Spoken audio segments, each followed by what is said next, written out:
Welcome to the Financial Freedom Mastermind Group podcast. Here we're all about breaking free from the 40 to 50 year work grind and accelerating our journey towards financial freedom. Join us every Wednesday at 7 p.m. Eastern as we explore different types of investments that can fast track your path to financial independence. We serve as a hub for connecting with fellow members during our sessions so you can share successes, ask questions, and keep the momentum going.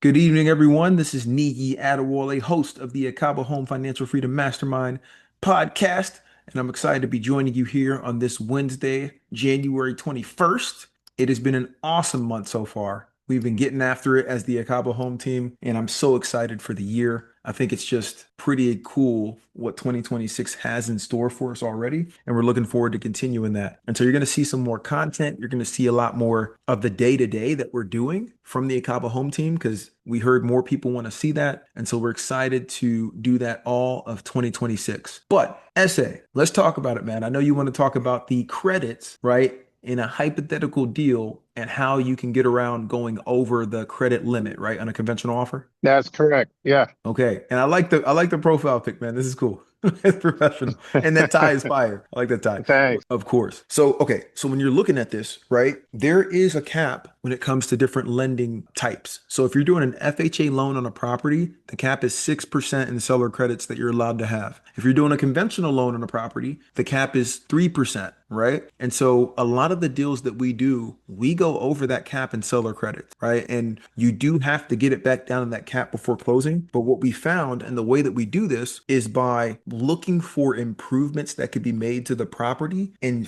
funneling that money toward those improvements. And so, for example, right, I'm going to shift over to the seller side and not the buyer side. There's a lot of sellers that we help where they can't afford to replace the roof that's messed up, right? Say a roof is completely messed up and it costs $10K to replace. And the only way the buyer is going to buy it is if they replace the roof, but they can't afford to pay for that until they close on the house. The way around that is the seller can go find the roofer and ask them to replace the roof and tell them, hey, we're going to pay you from proceeds at closing. And the closing attorney will work that in. And at closing, once everything closes, there's a check cut at closing that's then handed to that roofer to pay them for that work. And that doesn't factor into anybody's credits. And so we reverse engineered that for a lot of our buyer clients, including myself personally. And the way that we do that is now we seek out improvements on the house. For example, let's say we get a house under contract where, there's cast iron, or there's a septic tank that needs to get replaced. And that cost could be, 10, 15K. If you just took it all in credits, you would be over the limit. If you had, say, the 3% in credits, plus they gave you another 15,000, what we would end up doing is writing an amendment right before closing. And we would say all parties agreed to reduce seller paid credits by the 15,000, right? After we'd already secured it.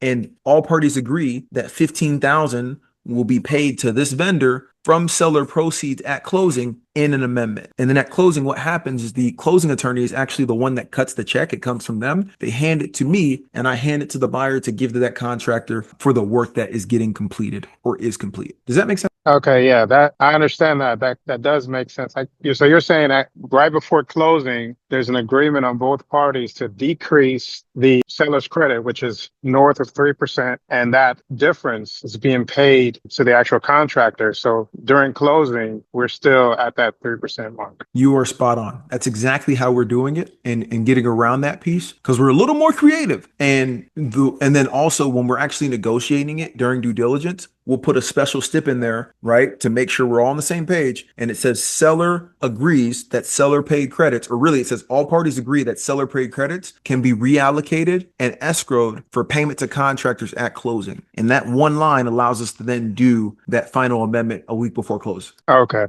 I see now. I was blind and now I see. Yeah. Hey, come on now. I know it's a weird thing to look at if you haven't been through this before. It's one where I kind of stumbled across it like 4 years ago on one of my personal deals. I was like, man, this is actually kind of cool. And since then, I've taken it to the max. Like we've had some where, we've gotten 100K in seller credits, and that's well over the limit, but been able to put it to use to get a crazy amount of things done inside a house. It's almost like negotiating for the seller to do all the things in a house. We've had deals where we've negotiated having a seller put in a kitchenette. We've had deals where we negotiated the credit to have a kitchenette put in. Both are the same in my mind. Okay, I see. So I guess as a kind of like a branch of that, could you explain the benefit of having seller's credits or maximizing that as opposed to lowering the purchase price? Man, you were asking the hard-hitting questions and I love it. And so I'm going to explain that actually through a whiteboard session. So give me 1 second. Let me get my whiteboard up and I'll All share right. my screen and we're going to go Bill Nye the Science Guy on this. Okay, so when you look at this, and where to go? Here we go. Okay, boom. Slide that over there. And let me share my screen. Share, set, make this bigger. Okay, so please let me know when you can see my screen. Right. I can see it. Okay, so when you look at this, right, there's two ways you can go about it. I'm going to use some round numbers of an example. I'm just going to call 500K as the example to make it a little easier. So let's say you have a house for 500K, right? 500K. And let's say we're talking about 30,000 in seller credits, right? So, and you're going to put down 5%. This is going to be a house hack, 5% down. And so let's say one of the options is to get the house for 470K with no seller credits. Please excuse my chicken scratch. And the other is to get the house for 500K with 30K in seller credits. When you look at your down payment, right, we said it's going to be 5%. And so 5% of 470 is 23,500. 5% of 500K is 25,000. And so when you're looking at it like this, like just the down payment, it's like, hey, I'll take the 470 all day. I'm saving $1,500. But you got to take it a step further, right? Your closing costs on this are going to be an average of about 3%, right? 3% to close on a property. And so Right. 3% of 470 is 14,100 closing cost, right? 3% of 500K is 15,000. So still, it can look like, hey, why am I not going for the other option? The main difference here is over here, you're coming out of pocket for 37,600. And over here, you're coming out of pocket for 25,000 because your 30K in credits is going to cover this, right? Not to mention, after it covers that, you're still going to have another 15K in actual cash that can be used on other things around the house. Say you need to replace a septic tank, right?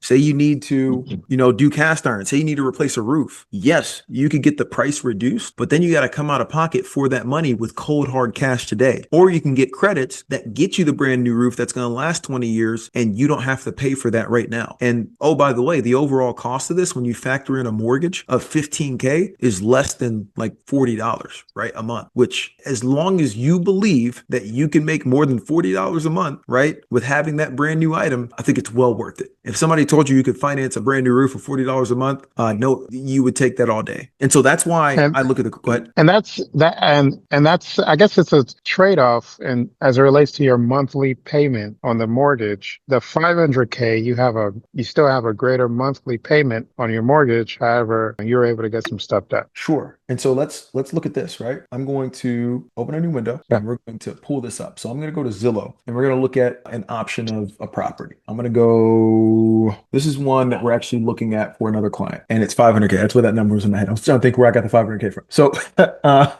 that's where it's in my head. And so let's go to the payment calculator, right? So if you're looking at this, let's say you're putting down that 5%. Let's say your interest rate's a little bit higher just to be safe. Let's call it 6.5, right? So your down payment's 24, like this 500K, right? So your down payment's 5,000, right? And everything else is estimated. It factors in all this stuff, 6.5%. Yeah. So it's a higher interest rate. Your payment's $3,002, right? Let's write that. Let me write that number down. $3,002 per month. And this includes everything. This includes your escrow. This includes taxes, all that stuff. $3,002 per month, right? Now your 470 puts you at 2822. And so let's look at that, right? And this is everything factored in. This is a difference of $180, right? Per month. Now, my question to you, and this is the same question you have to ask yourself when you're refinancing a property, is that $180 versus that 30K, how many months would it take you to recoup that $30,000, or really how many years, based on $180 a month? And the answer to that is 166 months. Divided by 12, it's going to take you 13.8, call it 14 years to recoup that 30,000. If you had that $30,000 in your pocket, do you think you can put it in the S&P and make more than $166 or $180 a month in that time period? Yes. Hell, that thing's going to double twice. You're going to have that 30K if you just put it in the S&P is going to be worth 90K 14 years later. right? Based on previous averages. And so this Yeah. is the math that's always constantly running in my head, right? Is yeah, the minimal amount of money I can put down, I can put that money to better use. And then if I'm able to put that stuff into the property, it does two things for me. One, I get this brand new roof or septic tank or whatever paid for by the seller. And two, Mhm. I also still have my appraisal contingency. I'm not doing the seller any favors, right? And this looks terrible now, but let me actually put this. I still have my appraisal contingency, right?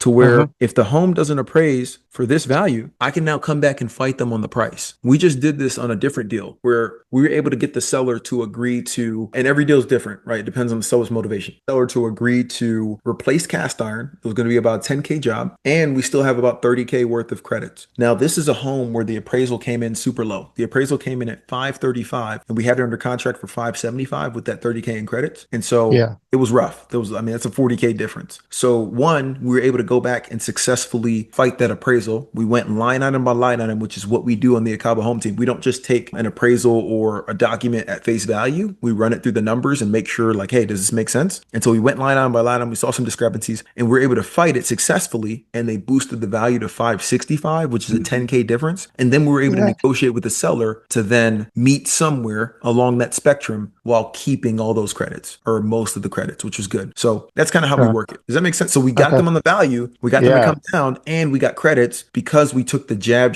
right hook approach, which is, hey, first get it under contract for a bunch of credits. Then two, Yeah. negotiate due diligence hard, see if we can get some more. And then three, have the appraisal be the end all be all. If this home appraises for, 480, listen, guys, we want to close next week so you can get paid, but it appraised low. So we need you to lower the price. Yeah. Yeah. Yeah. That makes perfect sense. Yeah. Thanks for going through that. Of course. Does that help? Yeah. Yeah. It definitely helps. Can I ask you a final question? Yeah. Hit me. Like, have you run into a deal where the buyer is approved at a certain number and they're able to go under contract for a property at a higher purchase price number? And Yes. how is that even, I guess, how does that work? How does it work that the lender approves or the underwriter signs off on a deal like that? So it all depends on the lender, right? So you got to know your lender. Like our preferred lender usually goes under to stay conservative with his pre-approvals. So as long as you're within like a certain realm, you should be fine regardless. And then the other piece you got to factor in is they don't pull all the numbers or have everything until you actually get a property under contract. And so there's a lot that factors into affordability. One is credits, because the other thing I didn't go through, and I can show you here if I still got the Zillow pull up. Other thing I didn't show you is, and can you see this? Yeah, I can see it. The other thing I didn't show you is say you're at 500K and say instead of using those credits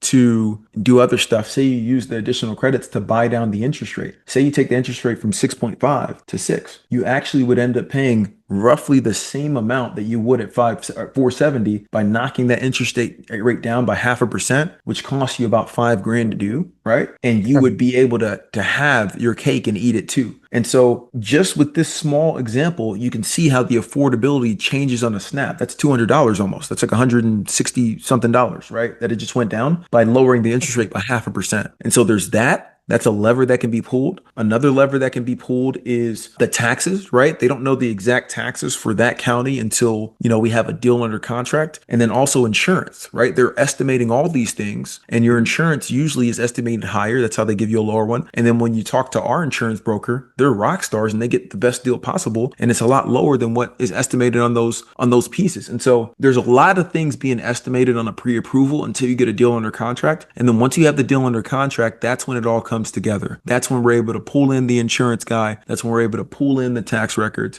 That's when we're able to pull in and say, okay, what interest rate are we at? Interest rates are declining and kind of go from there. Okay. Okay. Is that fair? All right. So there's a lot, I guess there's a lot of flexibility once you have something on the contract to bridge that gap. Within realm. Right now, if you were like, say you get a pre-approval for 500, let's use that example. And now we're going after a property that's, 750. Okay. You should go talk to the lender. Let's make sure that hey, in what realm would I qualify for this? But if you are approved for 500 and there's a property for, call it 550, right?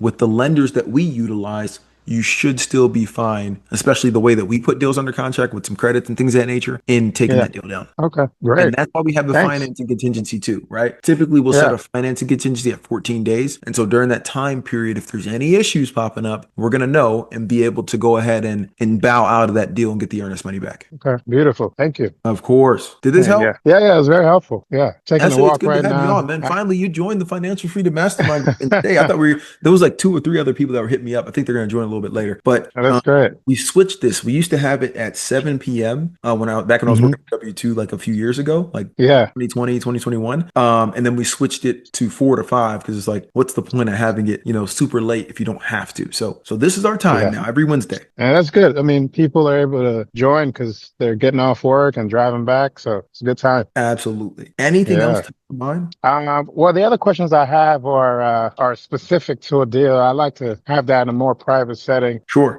Maybe off this call. But no, those general questions definitely gave me greater insight. Appreciate it. Absolutely. I will catch you a little bit later. We'll definitely talk more about what you got going on. And we'll go. Sure thing. All right, that's it. Be safe, man. Join us every Wednesday at 7 p.m. Eastern as we explore different types of investments that can fast track your path to financial independence.